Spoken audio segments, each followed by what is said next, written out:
The spring of 1945 marked the final, brutal chapters of a war that had torn the world apart. In Europe, the Allies were closing in on Berlin, but in the Pacific, the fight was far from over. The ocean had become the ultimate battleground, a stage where new forms of warfare would decide the fate of nations. The once untouchable battleship, the king of the seas for centuries, had been dethroned. In its place stood a new monarch, the aircraft carrier. At Okinawa, the last great amphibious assault of World War II, a new kind of war was unfolding. Task Force 58, the United States Navy's most powerful fleet, and Task Force 57, the British Royal Navy's formidable carrier group, would face an enemy unlike any they had encountered before. The Kamikaze. These desperate, human-guided missiles would test the resilience of Allied naval power in ways that no one had expected. The British and American navies, although united in purpose, each relied on their own vastly different design philosophies for their aircraft carriers. And in this trial by fire, these philosophies would clash, deciding which would survive the deadly storm of suicide attacks. In the Pacific, the stakes had never been higher. The U.S. Navy's Essex-class carriers were built for overwhelming offense, designed to project power across vast distances. Meanwhile, the British built their Illustrious-class carriers for defense, designed to endure, to absorb punishment, and to keep fighting. It was this stark contrast in design philosophies that would be put to the ultimate test at Okinawa. Here, the Allies would find out just how far their carriers could go in the face of Japan's ultimate weapon, the Kamikaze. As the Allies began to circle Okinawa, the stage was set for a violent confrontation. The island, key to the final Allied push toward Japan, would become the proving ground for a new form of warfare. Vice Admiral Mark Pete Mitcher of the U.S. Navy's Task Force 58 commanded a fleet that would unleash a storm of aircraft on Japan, while the British Task Force 57, led by Vice Admiral Sir Bernard Rawlings, had its own strategy for neutralizing Japanese airfields. Their primary weapons were the fleet carriers, the heart of both navies, but each side had its own philosophy about what made a carrier effective in battle. The U.S. Navy's Essex-class carriers were built for power. They were designed to launch a massive number of aircraft with minimal downtime, using lightweight materials that allowed for a larger air group. The Essex was designed to project overwhelming force, sending wave after wave of bombers, fighters, and torpedo planes into enemy territory. The British, on the other hand, had a different vision. They had learned the hard lessons of survival from their campaigns in the Atlantic and Mediterranean, where the constant threat of German U-boats and Luftwaffe attacks forced them to prioritize durability. Their Illustrious-class carriers were built with a heavily armored flight deck and reinforced hull, designed to take hits and keep fighting, while the U.S. Navy focused on annihilation and overwhelming offensive power. The British strategy was built around endurance. The Essex-class carriers were meant to strike swiftly, devastating the enemy with precision and numbers. The British carriers, like the HMS Formidable, were designed to endure and keep functioning even when hit by bombers or torpedoes. In Okinawa, these two philosophies would be put to the ultimate test as the Japanese unleashed their kamikaze attacks in a desperate bid to halt the Allied advance. The kamikaze, the divine wind, was Japan's answer to their dwindling resources and shattered military. Faced with inevitable defeat, Japan's leaders turned to suicide missions, with pilots guiding their aircraft into enemy ships in a final act of defiance. The psychological impact on Allied sailors was enormous. The kamikaze was more than just a weapon. It was a terrifying pilot force designed to break the will of the Allies. The impact of these attacks would be felt not just physically, but psychologically, as sailors faced the constant threat of a deadly, unseen enemy. The first kamikaze attacks at Okinawa were a harbinger of the terror to come. On the morning of the 5th of May, a lone Japanese Zero appeared out of the clouds, diving toward the British carrier HMS Formidable. Despite the heavy anti-aircraft fire from the carrier's defenses, the Zero pressed its attack, crashing into the flight deck near the island. The explosion gouged a massive crater into the steel deck, but remarkably, the armor held. The impact was devastating, but the ship did not sink. Fires raged on the deck, But because the hangar below was sealed and protected, the fire did not spread to the vital areas of the ship. Damage control parties worked frantically to extinguish the flames, and within hours, the ship was back in action. But the price of survival was high. The attack killed 8 men and wounded 47. The crew's resilience, however, was extraordinary.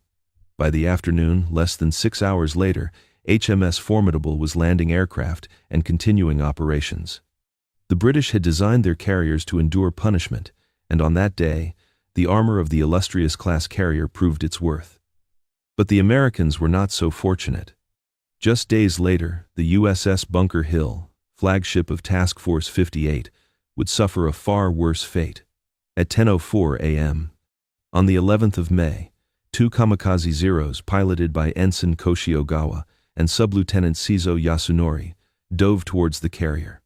The first Zero hit the wooden flight deck, passing through to the hangar below before exploding in a massive fireball. Seconds later, the second Zero slammed into the island structure, causing catastrophic damage and igniting a fire that spread uncontrollably. The explosion killed 22 pilots and 14 of Admiral Mitcher's staff. The firestorm that followed was apocalyptic. The unarmored, open-sided hangar, designed for operational efficiency, became a death trap, feeding the fire with oxygen and allowing it to spread with terrifying speed. Despite the heroic efforts of the crew to contain the flames, the ship was crippled. Casualties were staggering: 393 men killed or missing, and 264 wounded. Yet, despite the carnage, the crew of the USS Bunker Hill remained determined to save their ship. The damage was so severe that the carrier would have to return to the U.S. for repairs, but its story was not over. The Kamikaze had struck at the heart of the American fleet. The loss was catastrophic, but it revealed the difference between the two design philosophies. The British carriers, though damaged, continued to fight, while the American carrier, despite its overwhelming firepower and technological superiority, was brought down by the very vulnerability of its design. The battle at Okinawa had revealed a chilling truth: the Kamikaze could not be ignored. In the aftermath of the Kamikaze attacks, the difference in the carrier designs became starkly evident. The British Illustrious-class carriers, though smaller and less capable of launching large numbers of aircraft, were able to absorb the punishment of suicide attacks and return to action. The American Essex-class carriers, with their greater offensive capabilities, had one glaring flaw: their flight decks were not armored, and when the Kamikaze attacks hit, they often led to catastrophic losses. The burning wreckage of the USS Bunker Hill served as a grim reminder of the vulnerabilities inherent in the American design. The psychological impact of the Kamikaze attacks on the crews of both the American and British carriers was immense. Sailors now knew that death could come from anywhere: from the sky, from the ocean, and from within their own ranks. The Kamikaze attacks were not just physical blows, but psychological ones. For the Allies, these attacks shattered their sense of invulnerability and made the fight for Okinawa one of pure survival. Survivors of the Kamikaze attacks recalled the horror of seeing their comrades torn apart by the explosions. The sound of the aircraft diving, the deafening roar of the explosion, and the fire that seemed to burn everything in its path, all were burned into their memories. Yet, despite the chaos and destruction, the resolve of the sailors remained unbroken. Their carriers were their homes, and they fought to keep them afloat. On the other hand, the British carriers, having absorbed their own share of Kamikaze attacks, became symbols of endurance and resilience. The crew of HMS Formidable, despite the damage, continued their mission, knowing that their carrier could take a punch and keep fighting. It was a testament to the design philosophy that prioritized survivability, and in the face of the Kamikaze, it proved to be a deciding factor. As the battle for Okinawa continued, the Allies adjusted their tactics. The U.S. Navy began to reinforce the defensive capabilities of their carriers, learning from the lessons of the Kamikaze attacks. The British, on the other hand, continued to rely on their armored flight decks, knowing that their design could withstand the worst of what the Japanese could throw at them. By the end of the Okinawa campaign, it was clear that the battle for control of the Pacific was drawing to a close. The Japanese had thrown everything they had at the Allied fleets, but in the end, the Allies emerged victorious. The Kamikaze had done its damage, but it had not been enough to stop the Allied advance. The legacy of the battle, however, was far-reaching.